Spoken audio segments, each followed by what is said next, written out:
Bonjour à tous, 22e numéro du JT de la télé, un petit peu plus court que les autres, car un peu moins d'infos médias cette semaine, et un retour exclusivement en voix off cette semaine, mais promis, la Facecam revient très bientôt, mais voilà, j'ai eu un petit manquement de temps cette semaine, mais en tout cas, promis, ça revient très vite. Au sommaire cette semaine, on parlera du nombre d'abonnés à Salto, la plateforme des chaînes de télé française, on parlera aussi de Au bout de l'enquête, avec la date de diffusion et le concept de la nouvelle émission de faits divers de France Télévisions. On parlera aussi des premières informations autour du nouveau couple de Scène de ménage, la série quotidienne de M6. Enfin, on abordera la date de diffusion de la nouvelle saison de The Voice sur TF1. Sans oublier comme chaque semaine le bref de l'actu. Cette semaine, on parlera du grand oral de Alice Nevers, de l'affaire Dupont de Ligonnès et enfin du bilan de Sam. Et tout ça, on en parle juste après le générique. C'est parti, générique.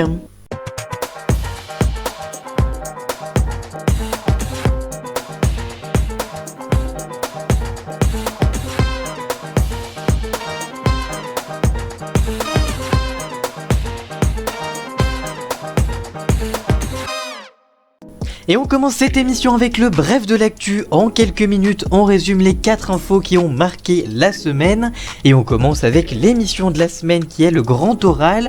En effet, dans une interview accordée ce mardi à Média Plus, Michel Fil, directeur de la culture et du spectacle vivant sur France Télévisions, a dévoilé les grandes lignes des futurs projets culturels du groupe audiovisuel du service public. Parmi ceux-ci, le dirigeant a annoncé le retour pour un 3e numéro du concours d'éloquence, le grand oral sur France 2. Je cite, la 3e édition du Grand Oral sera enregistrée en février pour une diffusion en mars. Nous l'avons ancré dans la réalité du moment en donnant la parole des soignants à ceux qui rencontrent des difficultés avec la crise. Il y aura une surprise à l'animation. Laurent Ruquier, étant très occupé par son talk du samedi soir, ne sera pas présent pour cette édition. Lors de sa première édition, l'émission animée par Laurent Ruquier avait donc attiré 1,5 million de curieux, tandis que le second avait chuté à 1,4 million de Français. À voir si ce changement d'animateur va changer quelque chose. On passe maintenant à la série de la semaine avec Alice Nevers. En effet, dans une interview accordée aux Parisiens, Marine Deltarme, qui joue Alice Nevers, série comme on l'a annoncé la semaine dernière, qui s'arrête à l'issue de la 18e saison. Les téléspectateurs pourront cependant retrouver leur héros d'ici quelques semaines pour le final de la saison 14 d'une autre série maison, Section de recherche, qui sera marquée par un double épisode crossover avec Alice Nevers. L'actrice annonce que 2 épisodes sont en cours d'écriture pour clore la série. Toutefois, les 2 épisodes n'ont pas encore obtenu le feu vert de la première chaîne. Je cite, « Ce qui me réjouirait, c'est que ce serait d'avoir un beau final, mais TF1 a été très clair, il y aura un final que si l'épisode est à la hauteur, en offrant des épisodes forts et événementiels aux spectateurs. La balle est dans le camp d'Ego Productions qui va commencer à travailler dès maintenant. » On passe maintenant à la série documentaire de la semaine. Le 21 avril prochain, ça fera 10 ans que les corps des 5 membres de la famille Dupont de Ligonnès ont été découverts enterrés sous la terrasse de la maison familiale à Nantes et que le principal suspect, Xavier Dupont de Ligonnès, est introuvable. L'approche de cette date symbolique a donné des idées aux médias, notamment à BFM TV, comme Marc-Olivier Fogiel l'a confié sur Europe 1. Invité de l'émission Culture Média, il a été interrogé par Philippe Vandel sur le succès de la première série documentaire consacrée à l'affaire Jonathan Daval qui avait rassemblé 1 million de téléspectateurs en moyenne. Le patron de BFM TV affirme, je cite, on va en réaliser d'autres. La prochaine qui est en préparation, c'est sur Xavier Dupont de Ligonnès. Il ne révèle cependant pas le nombre d'épisodes en préparation ou même la date à laquelle les téléspectateurs pourront découvrir cette enquête. Et enfin, on termine avec les chiffres de la semaine. Cette semaine, Sam s'est achevé sur TF1, l'occasion de faire le bilan d'audience qui a donc pu compter en moyenne ces 4 dernières semaines sur 4,5 millions de fidèles pour une part d'audience de 20,1%. Côté cible, près de 28,7% des femmes responsables des achats de moins de 50 ans étaient au rendez-vous. En janvier 2020, la diffusion de la saison 4 de Sam avait réuni près de 3,7 millions de téléspectateurs en moyenne sur les 8 épisodes, pour une part de marché de 17,4% auprès de l'ensemble du public, et la part de marché sur les femmes responsables des achats de moins de 50 ans était de 25% environ. En consolidé, le cap des 4,3 millions de Français avait même été enregistré. Voilà pour le bref de l'actu de cette semaine, et on développe maintenant les 4 titres de la semaine. Après près de 3 mois de lancement, la plateforme Salto est-elle un succès? On vous dit tout. Pour rappel, il y a quelques mois, TF1, France Télévisions et M6 se sont alliés pour affronter la concurrence de Netflix et Disney+. Depuis son lancement, la plateforme joue la discrétion sur son nombre d'abonnés. Cependant, elle avait évoqué le nombre de 100 000 abonnés en novembre. Cette semaine, c'est Les Échos qui révèlent que Salto aurait atteint les 200 000 abonnés à la fin du mois de décembre, un chiffre ni démenti ni confirmé par le service de vidéo à la demande. Néanmoins, ce chiffre comprend les abonnés payants, mais aussi les abonnés du mois d'essai gratuit. Selon le quotidien économique, ils auraient été 60 000 début décembre, en plein deuxième confinement, à être abonnés à la formule payante de Salto, à 6,99 €. Pour monter en puissance, Salto compte proposer encore plus de programmes. En octobre 2019, les différents acteurs avaient annoncé une augmentation du budget par 3 de Salto. Conçu comme une offre complémentaire, Salto restera à jamais très loin des budgets colossaux des plateformes de SVOD étrangères. Par ailleurs, les Échos rappellent que Salto vise l'équilibre en 2023. En attendant, la plateforme devrait afficher un déficit de 93 millions d'euros en 2021, selon les données communiquées par France Télévisions. Un an après l'arrêt de Faites entrer l'accusé et son transfert réussi sur RMC Story, France 2 va proposer au bout de l'enquête la fin du crime parfait.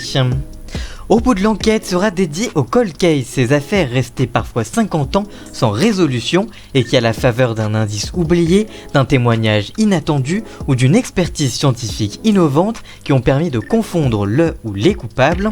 Le communiqué de la chaîne indique, je cite, « Son ambition, révéler les secrets des plus grandes énigmes criminelles, mais aussi raconter à travers le prisme du fait divers l'évolution de la société française et de ses institutions judiciaires grâce à la qualité du récit et de la mise en image. » Pour présenter ce nouveau rendez-vous, Marie Drucker et le criminologue Alain Board, invité régulier de C'est dans l'air sur France 5, apportera son éclairage technique, psychologique, sociologique et historique pour comprendre les procédés mis en œuvre au cours de l'enquête, tout comme ses enjeux et ses répercussions. Pour son premier numéro, le magazine de faits divers du service public évoquera pendant 52 minutes l'affaire Martine Escaldelas. Cette secrétaire de 24 ans avait disparu en décembre 1986, près de Toulouse, sans donner de nouvelles à ses proches. Si son corps n'a jamais été retrouvé, du sang a été découvert dans la cage d'escalier de son immeuble, puis dans une cave dont le sol a été recouvert d'une bâche en plastique. À l'époque, les enquêteurs ont soupçonné son compagnon ou encore le tueur en série toulousain Patrice Allègre, sans résultat probant.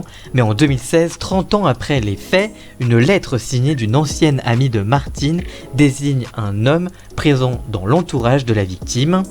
Le lancement de Au bout de l'enquête, la fin du crime parfait se fera le samedi 13 février prochain à partir de 14 h dans la case habituellement occupée par Tout compte fait, le magazine de Julien Bugier.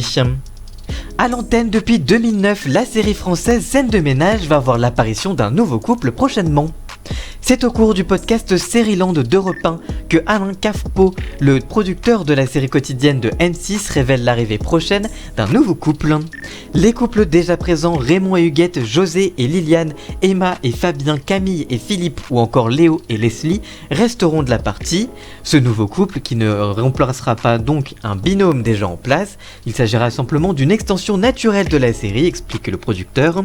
Alain Cafpo explique que cette nouveauté interviendra par la volonté d'avoir une juste représentation de la société française. Comme à chaque annonce d'un nouveau couple, la venue d'un couple homosexuel, dont l'absence dans la série est régulièrement pointée du doigt, revient dans le débat. Le responsable n'a pas voulu donner plus de détails, mais a prévenu, je cite, « On ne va pas être prisonnier de cela. Pour nous, le propos de départ, c'est le conflit dans le couple. C'est vraiment le ressort de la série. Ce nouveau couple ne devrait pas être visible dans l'immédiat à l'écran, puisque le casting n'a toujours pas été arrêté. » Nico Saliagas est bientôt de retour avec la prochaine saison de The Voice le samedi soir. Pour cette nouvelle saison qui sera par ailleurs la 10e, Florent Pagny fait son retour parmi les coachs après 3 ans d'absence. Mais ce n'est pas tout, Amel Bent et Marc Lavoine seront de retour après leur arrivée la saison dernière. Enfin, The Voice accueille Vianney qui devient le plus jeune coach de l'histoire de l'émission en France. Du côté du contenu, les téléspectateurs retrouveront les traditionnelles auditions à l'aveugle, les battles et l'épreuve des KO. La nouveauté de la saison sera le cross battle. Durant cette nouvelle épreuve, épreuve, Nikos Aliagas désignera un coach qui choisira l'un de ses talents encore en lice et optera pour le coach adverse de son choix, qui désignera à son tour l'un de ses talents pour une battle. Les deux candidats s'affronteront sur une chanson en solo, et c'est le public présent sur le plateau qui votera pour le gagnant. Cette épreuve interviendra juste avant les primes en direct.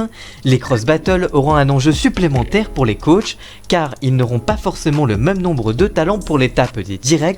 Il existe une possibilité que même deux coachs se retrouvent sans aucun talent ce soir-là.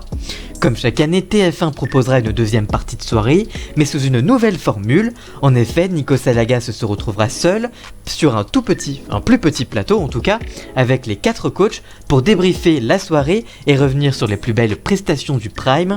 Enfin, un documentaire sera prochainement disponible sur MyTF1 et il suivra 2 candidats tout au long de leur aventure dans le show.